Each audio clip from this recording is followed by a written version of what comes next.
Welcome to knowledge seekers guys. तो आज मैं बात करने वाला हूँ गाइज नागपुर यूनिवर्सिटी में जो विंटर एग्जाम्स होने वाली है गाइज, तो उसमें हमें मिनिमम कितने क्वेश्चन सॉल्व करना चाहिए ताकि हम इजीली पास हो जाए। और जब रिजल्ट लगता है तब हमें ये टेंशन ना रहे यार कि मैं पास होने वाला हूँ या फिर फेल होने वाला हूँ। ठीक है, तो ये सारी चीज़ें तो हम बात करेंगे। इसके अलावा गाइज नागपुर यूनिवर्सिटी के विंटर एग्जाम्स में कुछ एडवांटेजेस भी है, जिन एडवांटेजेस का यूज़ करके गाइज आप काफ़ी अच्छा स्कोर कर सकते हो और आपका जो पॉइंटर है गाइज वो भी रेज हो सकता है। ठीक है, बट उसके अलावा गाइज थोड़ा डिसएडवांटेज भी है इस बार। वो क्या है उसके बारे में हम सबसे पहले बात कर लेते हैं। ठीक है, तो पहले जब एग्जाम्स होती थी ऑनलाइन तो गाइज हमें ऑप्शंस वगैरह दिए जाते थे, बट वो जो ऑप्शंस है गाइज अभी इस साल अभी जो एग्जाम्स होने वाली है उसमें हमें नहीं मिलने वाला है। ठीक है, इसके अलावा जो पहले एग्जाम्स होते थे गाइज उसमें हमें जो टाइम है और जो नंबर ऑफ क्वेश्चंस है, तो नंबर ऑफ क्वेश्चंस कम रहते थे और टाइम 1 घंटे का ही रहता था, तो जल्दी जल्दी सॉल्व करके भी टाइम बच जाता था। बट इस बार जो नंबर ऑफ क्वेश्चंस है वो 40 क्वेश्चन हमें सॉल्व करना है और कोई भी ऑप्शन हमें नहीं देखने को मिलने वाला है। ठीक है, तो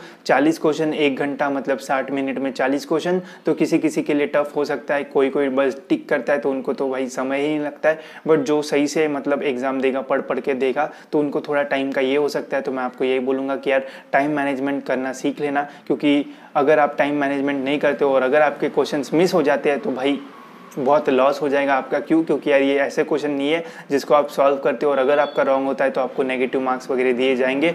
तो सबसे पहला जो इम्पोर्टेंट टिप है आपके लिए कि 40 में से भाई 40 क्वेश्चन टिक हो ही जाना चाहिए, चाहे कुछ भी हो जाए। अगर आपका एक भी क्वेश्चन छूटता है तो भाई आपके 2 मार्क्स जा सकते हैं। तो यार 40 में से 40 क्वेश्चन सॉल्व करना है, ये हमारा सबसे पहला मोटो रहना चाहिए। क्यों? अगर कोई भी छूट जाता है तो आपका लॉस हो सकता है। ठीक है, क्योंकि क्या पता अगर आपको नहीं आ रहा है और आपने अंदाज से कोई टिक कर दिया और अगर आपको 2 मार्क्स मिल गए तो भाई 2 मार्क्स है। ठीक है, तो कोई भी क्वेश्चन हमारा छूटना नहीं चाहिए। ठीक है, अब एडवांटेज के बारे में बात करते हैं। तो देखो यार, आप नागपुर यूनिवर्सिटी के स्टूडेंट्स अगर होगे तो आपको एक एडवांटेज है कि अगर आप एक क्वेश्चन सॉल्व करते हो तो आपको 2 मार्क्स मिलते हैं। ठीक है, जैसे मैं पुणे यूनिवर्सिटी का स्टूडेंट हूँ तो मैं अगर एक क्वेश्चन सॉल्व करता हूँ तो मेरे को 1 ही मार्क मिलता है। ठीक है, बट आप अगर एक क्वेश्चन सॉल्व करते हैं तो 2 मार्क मिलते हैं। ठीक है, तो अगर आप 40 में से अगर 20 क्वेश्चन भी सॉल्व कर लेते हो तो आपको 40 मार्क मिल जाएंगे, मतलब हाफ स्कोर कर लोगे।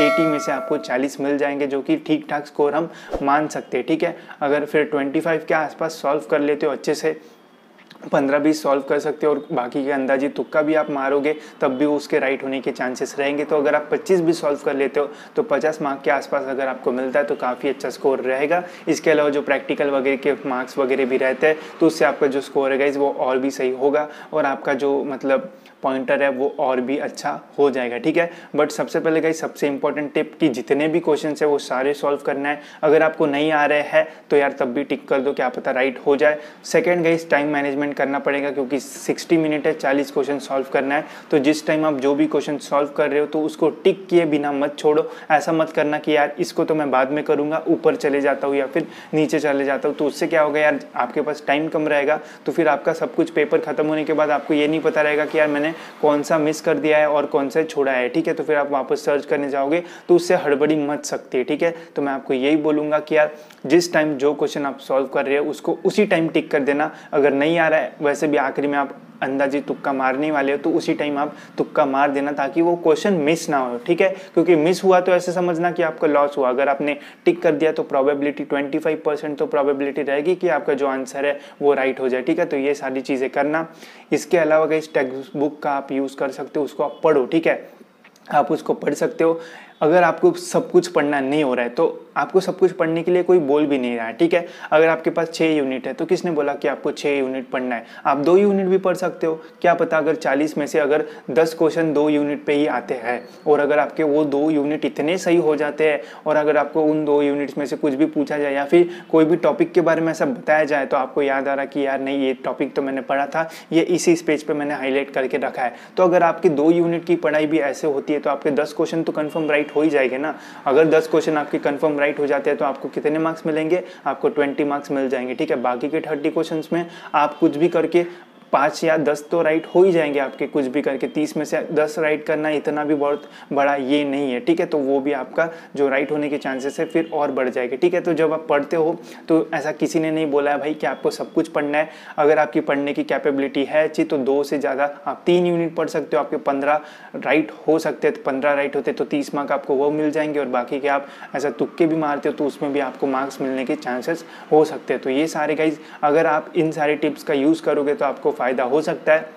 कभी भी ये मत सोचो कि मुझे सब कुछ पढ़ना है, भाई मत पढ़ो सब कुछ, थोड़ा ही पढ़ो, बट ऐसा पढ़ो कि उसमें हाईलाइट करके रखो, ताकि अगर उसके ऊपर क्वेश्चन आए तो हमें दिख जाना चाहिए, ठीक है। ऐसा नहीं होना चाहिए यार पढ़ा तो मैंने था बट कहाँ पढ़ा था ये नहीं पता, ठीक है। तो ऐसा नहीं होना चाहिए। ट्राई करो कि जो भी आप पढ़ रहे होगे तो उसको टिक वगैरह करना सीख लो और उसको हाईलाइट करना भी सीख लो, ठीक है। तो ये सारी बातें हैं। इसके अलावा जितना मेरे को लग रहा है कि अगर आपको सेफर साइड में रहना है तो आप 20 क्वेश्चंस अगर आपके सही से सॉल्व हो जाते हैं तो आपको 40 मार्क्स मिल जाएंगे, तो आप इजीली पास वगैरह हो जाओगे, क्योंकि 40 मार्क्स ठीक ठाक स्कोर रहेगा। इसके कम भी अगर आप स्कोर करते हो तब भी पास होने के चांसेस रहते हैं, ऐसा कोई टेंशन वगैरह नहीं रहता है। बट अगर आपको सेफर साइड रहना है तो आप 20 के आसपास सब राइट सॉल्व कर लो, और बाकी के तुक्के उक्के मार के आप देख लो तो आपके 20 ईजिली जो राइट है जो होने के चांसेस है। तो ऐसा सब कुछ करने की कोशिश करो, ठीक है।